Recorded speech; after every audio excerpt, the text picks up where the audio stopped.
नमस्कार, मैं हूं रंजीत कुमार और शुरू हो चुका है देश का मूड मीटर। आज देश का मूड मीटर की पहली स्टोरी में बताएंगे कि कैसे संभल वक्फ के फर्जीवाड़े की केस स्टडी के तौर पर दुनिया के सामने आ चुका है और दिखाएंगे कि सनातनी विरासत की अनदेखी का आरोप झेलने वाले अखिलेश यादव का दर्द किस मुगलिया विरासत के लिए छलक पड़ा है। आज देश का मूड मीटर की जो महाकुंभ की महागाथा सीरीज है उसमें एक और अनसुना अध्याय दिखाएंगे और आज बताएंगे कि किसके नफरती फतवे के खिलाफ नागा साधुओं ने धर्म युद्ध का बिगुल बजा दिया था। लेकिन शुरुआत संभल में वक्फ वाले फर्जीवाड़े के खुलासे के साथ।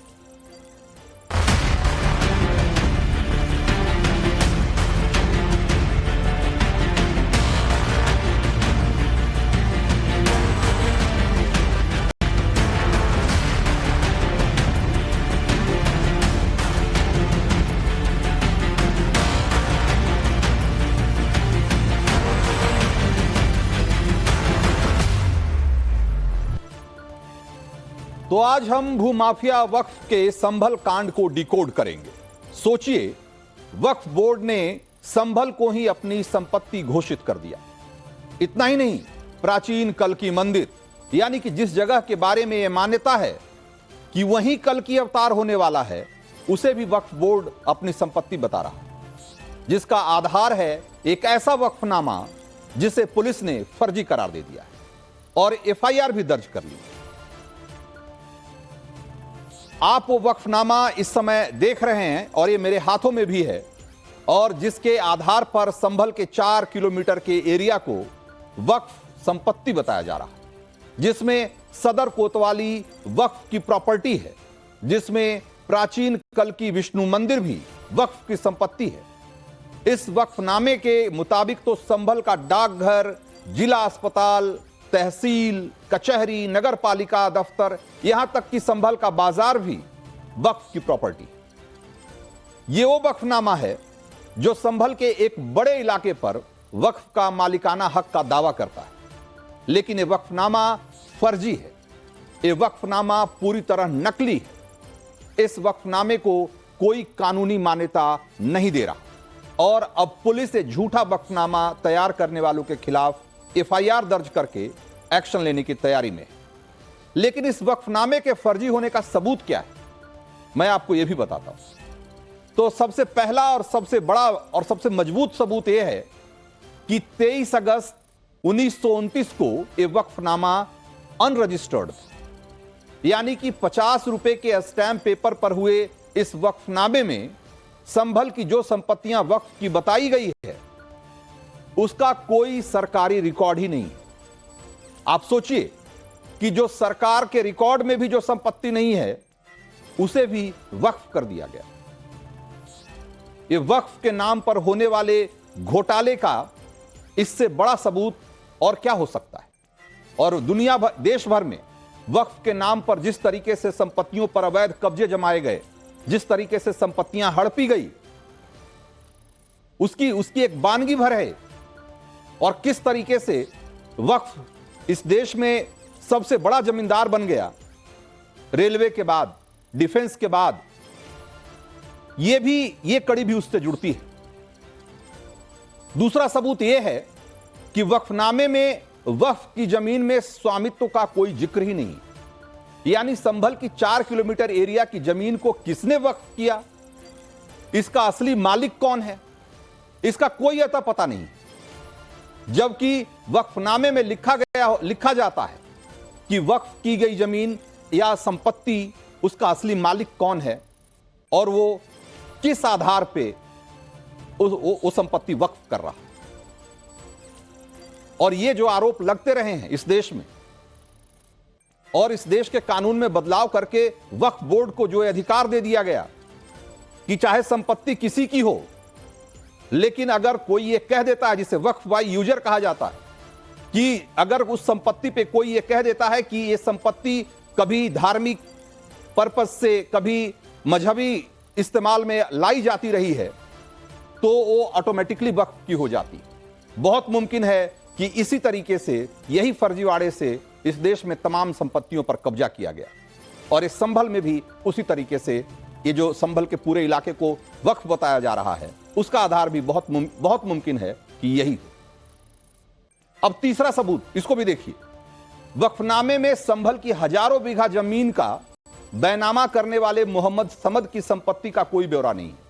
वक्फनामे में लिखा गया है, मोहम्मद समद ने लिखा है कि मैं अपनी संपत्ति को मदरसे के निर्माण के लिए दे रहा हूं। यानी कि मोहम्मद समद ऐसी संपत्ति का वक्फनामा कर रहा है जिसका वो मालिक ही नहीं है। और एक मिनट के लिए अगर वो मालिक अपने आप को मानता भी है तो आप सोचिए कि हजारों बीघा जमीन मदरसे के निर्माण के लिए कोई देता है क्या। लेकिन मजेदार बात तो यह है कि मोहम्मद समद जो कि वक्फनामा कर रहा है, उसके खाते में यह जमीन है ही नहीं, फिर भी वो उसका वक्फ कर दे रहा है। इस तरीके से इस देश में वक्फ की संपत्तियां जुटाई गई और लाखों एकड़ जमीनें जो आज वक्फ जिसका मालिक बन बैठा है, उसमें इसी तरीके से घपले के तहत बहुत सारी संपत्तियां इकट्ठा की गई। यह भी उसी से जुड़ा हुआ एक सबूत है। और चौथा सबूत यह है कि वक्फ एक्ट 1995 की जो धारा 56 है, वो ये कहती है कि किसी भी वक्फ संपत्ति को खरीदा या बेचा नहीं जा सकता। लेकिन वक्फनामे में बताए गए इलाके में बहुत सारी संपत्तियों की खुलेआम खरीद बिक्री चल रही है, बल्कि कई दशकों से चल रही है और लगातार चल रही है। तो ये वो सबूत हैं जिसके आधार पर संभल प्रशासन और पुलिस के वक्फनामे को फर्जी करार दिया है और इस फर्जीवाड़े को अंजाम देने वालों की पहचान और कार्रवाई की तैयारी शुरू की गई। अब आप सोच रहे होंगे कि संभल को वक्फ प्रॉपर्टी बताने वाला यह फर्जी दावा आया कहां से। तो आप ये जानकर हैरान रह जाएंगे कि संभल में जामा मस्जिद के सामने जो सत्यव्रत पुलिस चौकी का निर्माण चल रहा है, इसी निर्माण को रुकवाने के लिए इस फर्जी वक्फनामे को एक तरीके से प्रकट कराया गया और दावा किया गया कि जिस जगह पर पुलिस चौकी बन रही है वो वक्फ की जमीन, ताकि पुलिस चौकी को बनने से रोका जा सके। लेकिन संभल पर वक्फ के दावे के जो बहुत सारे प्रमोटर हैं, उसमें सबसे बड़े प्रमोटर या यूं कहें कि जो चीफ प्रमोटर हैं, वो हैं असदुद्दीन ओवैसी, जिन्होंने एक वक्फनामे को सोशल मीडिया पर शेयर किया और संभल जामा मस्जिद के सामने पुलिस चौकी के निर्माण को गैर कानूनी बता दिया। ओवैसी साहब ने यहां तक कह दिया कि उत्तर प्रदेश सरकार को कानून की कोई इज्जत ही नहीं। सोशल मीडिया पर वक्फ के दावे को प्रमोट करने के बाद असदुद्दीन ओवैसी ने इस दावे का मौखिक प्रचार भी खूब जोर शोर से किया। ये कौन सी संभल की पॉलिस है जो आसारे कदीमा के प्रोटेक्टेड मस्जिद के 100 मीटर नहीं बल्कि उसके 5 फीट के फासले पर आउटपोस्ट बना रहे हैं और वो आउटपोस्ट वक्फ की जमीन में बना रहे हैं। तो ओवैसी के दावे के बाद ही संभल पुलिस और प्रशासन एक्टिव हुए। वक्फनामे के फर्जी होने की बात साबित हो गई तो संभल पर वक्फ के मालिकाना हक का दावा करने के लिए फर्जी दस्तावेज बनाने और उसका प्रचार करने वाले अज्ञात लोगों के खिलाफ मुकदमा भी दर्ज हो गया। फिलहाल तो मामला अज्ञात लोगों के खिलाफ दर्ज किया गया है, लेकिन ओवैसी इस मामले में घिर सकते हैं क्योंकि जांच में पुलिस चौकी की जमीन पर वक्फ का दावा गलत निकला है और ओवैसी यही दावा कर रहे हैं कि ये जो जमीन है ये वक्फ की। वैसे ओवैसी जैसे पढ़े लिखे नेता से ऐसी उम्मीद नहीं की जाती कि वो इस तरीके के वक्फनामे को प्रमोट करेंगे जिसकी विश्वसनीयता पर भी सवालिया निशान। लेकिन नेतागिरी जो ना करवाए। जिस एक्स अकाउंट से असदुद्दीन ओवैसी ने वक्फनामा शेयर किया, उसी एक्स अकाउंट के बायो में ओवैसी साहब ने यह भी लिखा है कि वो लंदन से बैरिस्टर इन लॉ हैं, यानी कि ओवैसी कानून के बहुत बड़े जानकार हैं, जिसका प्रदर्शन वो अक्सर करते भी रहते हैं। लेकिन शायद सियासी फायदे के लिए वक्फ वाले फर्जीवाड़े को ओवैसी ने जानबूझकर नजरअंदाज कर दिया, क्योंकि यह बात कोई मान ही नहीं सकता कि इतने बड़े बैरिस्टर ओवैसी वक्फनामे की कानूनी विश्वसनीयता को उन्होंने चेक न किया और उन्हें पता न चला हो कि वक्फनामा फर्जी है। इसका कोई कानूनी आधार नहीं है, जैसा कि संभल की पुलिस और प्रशासन दावा कर रहा है। जब नेता फर्जी कागजातों के आधार पर लोगों को उकसाते हैं तो उसका कितना खतरनाक साइड इफेक्ट होता है, इंपैक्ट होता है, वो सोशल मीडिया पर अब दिखाई भी दे रहा है। सोशल मीडिया पर कट्टरपंथियों का ग्रुप एक्टिव हो चुका है। एक बार देखिए जरा कि कैसे कैसे पोस्ट किए जा रहे हैं। उसमें से कुछ पोस्ट अभी आप स्क्रीन पर देख रहे हैं। एक तरफ समूचे संभल को वक्फ की प्रॉपर्टी बताने की साजिश की बात फैलाई जा रही है और दूसरी तरफ सोशल मीडिया पर उकसाने और भड़काने का खेल भी फुल स्पीड में शुरू हो गया है। सोशल मीडिया पर पड़ताल के दौरान हमें ऐसे कई खतरनाक पोस्ट दिखे जिसमें मुसलमानों को संभल के नाम पर लड़ाने भिड़ाने की साजिश साफ साफ दिखाई दे रही। इन पोस्ट में भड़काऊ बातें लिखी जा रही है, जैसे कि संभल जामा मस्जिद पर खतरे के बादल छाए हुए हैं, अयोध्या के विवादित ढांचे की याद दिलाकर मुसलमानों को उकसाने का खतरनाक खेल चल रहा है और इस इरादे से लगातार पोस्ट किए जा रहे हैं। ओवैसी जैसे नेताओं को यह समझना होगा कि उनकी बातें किस लेवल पर रंग दिखा रही है। वो तो बड़ी आसानी से बोल देते हैं, लिख देते हैं, भाषण में जिक्र करके और चले जाते हैं, लेकिन सोशल मीडिया पर उनका कहा सुना कितना खतरनाक रूप ले लेता है। सोशल मीडिया पर संभल को लेकर जितनी डिबेट और डिस्कशन हो रही है, उसमें ज्यादा तादाद ऐसे जहरीले पोस्ट की है जो कि एक तरीके से संभल का माहौल बिगाड़ने में लगे हुए। और यह मत भूलिए कि संभल को हिंसा की आग में जलाने के मामले में पड़ताल हुई तो पाकिस्तानी कारतूस तक मिला, यानी कि सरहद पार भी साजिश के तार जुड़ते हुए दिखाई दिए। अब सवाल यह है कि कहीं सोशल मीडिया पर भी वही नापाक मंसूबा तो नहीं रंग दिखा रहा है। इसीलिए इस नाजुक वक्त में हम आपको ऐसी साजिशों से आगाह कर रहे हैं। सोशल मीडिया पर संभल कर ही संभल से जुड़ा कुछ भी कंटेंट आगे बढ़ाइए, पोस्ट कीजिए। एक और पोस्ट जरा देखिए। इसमें संभल के अधिकारियों को सीधे सीधे कम्युनल बताने का प्रोपेगेंडा चल रहा है, जबकि संभल में कैसे पुलिस वालों ने जांबाजी दिखाकर अपने सीने पर पत्थर खाकर संभल को जलने से बचाया। सोशल मीडिया पर ओवैसी के वक्फ वाले दावे का प्रचार करने में एक पूरा सिंडिकेट लगा हुआ है, जबकि पुलिस प्रशासन वक्फ वाली थ्योरी को न सिर्फ खारिज कर चुका है बल्कि मुकदमा भी दर्ज कर लिया। बावजूद इसके सोशल मीडिया पे ओवैसी का प्रोपेगेंडा तेजी से आगे बढ़ता है। अब सवाल यह है कि ओवैसी के साथ साथ और कौन कौन लोग हैं, कौन कौन नेता हैं, कौन कौन साजिश करता है जो कि इस पूरे प्रोपेगेंडा को खाद पानी मुहैया करा रहे हैं। इस कड़ी में संभल से समाजवादी पार्टी के सांसद जियाउर रहमान बर्क का नाम सबसे पहले आता है। बर्क संभल हिंसा के मामले में आरोपी हैं और आज तो इलाहाबाद हाई कोर्ट ने भी सांसद जियाउर रहमान बर्क के खिलाफ दर्ज एफआईआर रद्द करने से इनकार कर दिया। कोर्ट ने स्पष्ट कहा है कि पुलिस की जांच जारी रहेगी। तो संभल को लेकर जितने भी खुलासे हो रहे हैं, जितनी साजिशों से पर्दा हट रहा है, उससे तुष्टिकरण वाली सियासत भी एक्सपोज हो रही है। जरा समाजवादी पार्टी के अध्यक्ष अखिलेश यादव का सोशल मीडिया पोस्ट देखिए। आगरा के एक मामले को लेकर वो भारतीय पुरातत्व सर्वेक्षण विभाग यानी कि एएसआई के पीछे हाथ धोकर पड़े हुए दिखाई देते। असल में आगरा में कुछ बिल्डर्स ने एक पुरानी हवेली को गिरा दिया, या उन पर यह आरोप लगा है कि उन्होंने एक पुरानी हवेली को गिरा दिया। बस इतनी सी बात से अखिलेश छटपटा उठे। एएसआई से सोशल मीडिया पर पूछ लिया, या यूं कहिए कि उन्हें आगाह कर दिया कि अगर अभी नहीं जगे तो एएसआई की प्रतिष्ठा पर बुलडोजर चल जाएगा। अब सवाल यह तो उठेगा ही कि अखिलेश यादव एएसआई के हाथ उस वक्त क्यों रोक रहे थे जब एएसआई की टीम संभल में सर्वे के लिए पहुंची थी। वो भी तो तब भी तो कानूनी काम ही कर रही थी। और जब संभल में मिले मंदिर और कूपों और बावड़ियों की जांच हो रही थी, तब वो एएसआई पर क्या कह रहे थे, एक बार वो पोस्ट भी देखिएगा। तब अखिलेश यादव को ये सारी बातें बिल्कुल ठीक नहीं लग रही थी। और यहां एक ऐसी इमारत जिसका कि ऐतिहासिक तौर पर कोई महत्व नहीं है, सिर्फ नाम ही मुबारक मंजिल है, उसके टूटने से अखिलेश बौखला उठे। अखिलेश यादव को जितनी चिंता आगरा के मुगल कालीन इमारतों की है, उसका अंश मात्र भी फिक्र उन्हें संभल के सनातनी निशानों को लेकर नहीं हुई।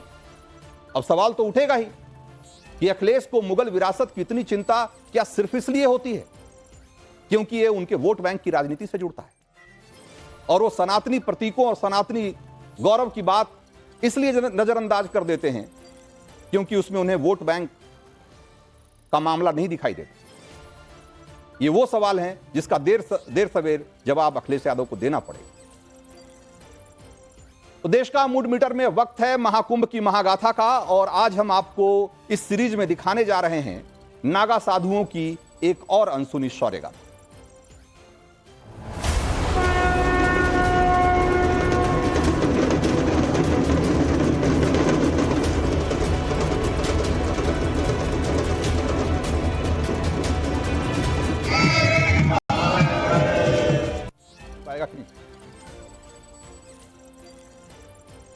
तो सनातन का सबसे बड़ा मेला महाकुंभ दुनिया को सदियों से लुभाता रहा है, आश्चर्यचकित करता रहा है।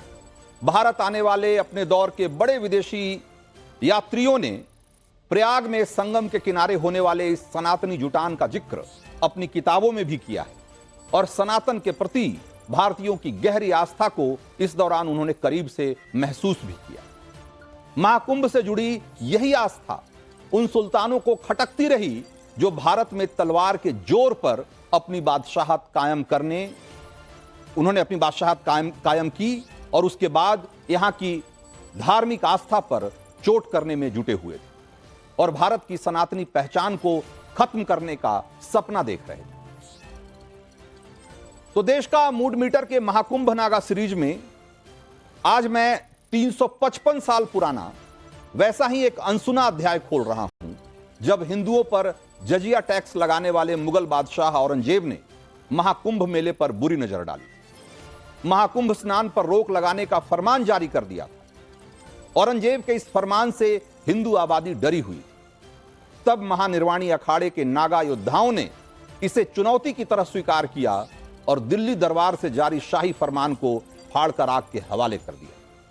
उन्होंने ऐसा काम किया जिसकी कल्पना न तो औरंगजेब को थी और न ही मुगलिया सेना को, जो महाकुंभ के शाही स्नान को रोकने के लिए संगम पर चौतरफा तैनात कर दिए गए।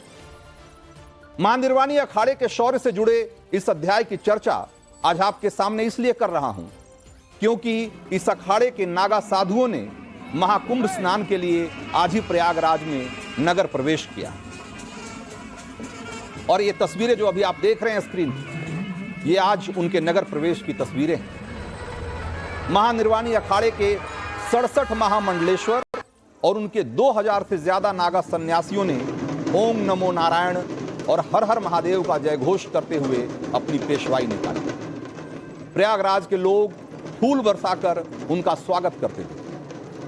लेकिन आज से 355 साल पहले यानी 1669 में हुए प्रयागराज महाकुंभ का माहौल और उसकी तस्वीरें आज से बिल्कुल अलग थी। संगम के घाटों पर श्रद्धालुओं की जगह मुगलिया सेना ने कैंप लगाया हुआ। संगम की तरफ आने वाले रास्तों पर सैनिकों का पहरा लगा हुआ। माथे पर चंदन तिलक लगाकर संगम की तरफ जाने वालों को रोका जा रहा था, और इसकी वजह थी वो फरमान जिसे मुगल बादशाह औरंगजेब ने जारी किया। इस फरमान में कहा गया था कि इलाहाबाद में ऐसी कोई धार्मिक गतिविधि नहीं होनी चाहिए जिसकी इजाजत इस्लाम नहीं देता। यह वही फरमान था जहां से फतवाए आलमगीरी की शुरुआत मानी जाती। यह हिंदू आबादी को शरीयत के प्रभाव में लाने की एक बहुत बड़ी साजिश थी, और इसे लागू कराने का जिम्मा हनफी मौलवियों को दिया गया, और इसका विरोध करने का मतलब मुगलिया सैनिकों के हाथों कोड़ों की मार खाना था। लेकिन महानिर्वाणी अखाड़ा, जिसका हेडक्वार्टर इलाहाबाद में ही है, उसके नागा सन्यासियों ने तय कर लिया था कि वो औरंगजेब के इस फरमान को नहीं मानेंगे। मकर संक्रांति के दिन ब्रह्म मुहूर्त में नागा सन्यासियों ने इस फतवे के खिलाफ मोर्चा खोला। 1669 के उस महाकुंभ में शाही स्नान को रोकने के लिए घाटों पर मुगल सैनिक मौजूद थे। महानिर्वाणी अखाड़े के पुराने दस्तावेजों के मुताबिक सुबह 3 बजे यानी कि मुंह अंधेरे महानिर्वाणी अखाड़े के नागा सन्यासी बड़ी तादाद में संगम की ओर बढ़े, जहां मुगल सैनिक आग जलाकर ताप रहे थे। नागा सन्यासी त्रिशूल लहराते हुए हर हर महादेव का नारा लगाते हुए आगे बढ़े, और जब मुगल सैनिकों ने उन्हें रोकना चाहा तो उन्हें साथ लेते हुए संगम की धारा में कूद पड़े और उन्हें भी डुबकियां लगवा दी। मुगल सैनिकों को अंदाजा नहीं था कि नागा सन्यासी ऐसा भी कर सकते। ऐसे में नागा योद्धाओं के इस रुख से पूरी फौज में भगदड़ मच गई। धार्मिक स्नान को इस्लाम के खिलाफ बताकर फतवा जारी किया था। नागा योद्धाओं ने उस फतवे की धज्जियां उड़ा दी। हनफी मौलवियों को इसकी कोई काट नहीं सूझ रही थी। तब मुगल सैनिकों को खदेड़ने के बाद महानिर्वाणी अखाड़े के नागा योद्धाओं ने संगम तट पर पर्व ध्वजा लहराई, और यह पर्व ध्वजा लहराने की परंपरा तभी से महानिर्वाणी अखाड़े के लिए एक ऐसी रस्म बन गई जिसे आज भी हर महाकुंभ के मौके पर प्रयागराज में निभाया जाता है। तो साल 1669 में प्रयागराज महाकुंभ के दौरान हुई इस घटना का जिक्र मुगल सेना और नागी वामपंथी इतिहासकारों की पूरी फौज खड़ी हुई रहती है। आज भी उनमें होड़ लगी रहती है। लेकिन औरंगजेब किस कदर धर्मांध और जिहादी शासक था, यह घटना उसकी एक छोटी सी बानगी है। औरंगजेब के शासन को लेकर लिखी गई किताब तारीख अहद ए आलमगीरी और फतवा ए आलमगीरी में इस घटना का जिक्र है। दोनों किताबों को साल 1668 से 1707 के दौरान लिखा गया था।